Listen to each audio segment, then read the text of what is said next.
Bonjour, nous sommes le mercredi 29 avril 2020 et je vous propose la situation des cultures de cette semaine. En ce qui concerne les colzas, les stades vont de fin floraison à défloraison complète. À l'heure actuelle, il faut encore surveiller le charançon des siliques dans les parcelles les plus tardives jusqu'à ce qu'on ait les siliques qui soient bosselés. On observe également quelques pucerons cendrés en bordure de parcelles, mais ils ne présentent aucun danger pour la culture.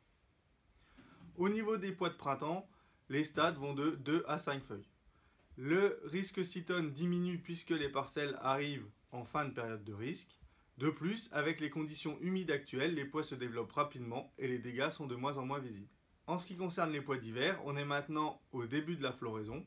Les parcelles sont plutôt belles avec un beau potentiel. On peut réaliser le premier fongicide avant la fermeture de la végétation pour avoir une bonne protection. On n'observe pas de pucerons, donc ça se présente plutôt pas mal pour cette culture. En ce qui concerne les blés, les stades vont de dernières feuilles pointantes à apparition des épis dans les parcelles les plus précoces.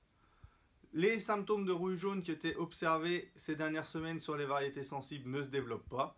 En ce qui concerne la septoriose, elle est toujours limitée aux feuilles basses.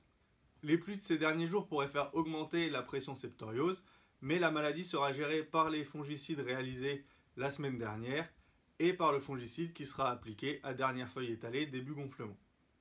En ce qui concerne les insectes sur les blés, pour l'instant on n'observe pas de pucerons. Si jamais on a une augmentation de la présence des pucerons, avant l'intervention, surveillez qu'il n'y ait pas d'auxiliaires comme les coccinelles. Au niveau des orges de printemps, les stades vont de levée à mi-talage pour la majorité des parcelles. Les levées sont très hétérogènes selon les parcelles ou même à l'intérieur d'une parcelle en fonction des types de sol. En ce qui concerne les pucerons, ils sont toujours observés de manière marginale. Pour les parcelles qui sont au stade talage, le puceron ne présente plus de risque. Pour les autres, surveillez quand même que le seuil ne soit pas atteint. Le seuil, je vous le rappelle, il est de 10% de pieds porteurs ou présence pendant 10 jours. En ce qui concerne les maïs, les premiers semés dans de bonnes conditions atteignent maintenant le stade 3 feuilles.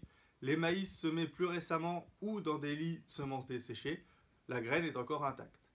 On observe également les premières levées d'adventices comme les kénopodes ou les morels.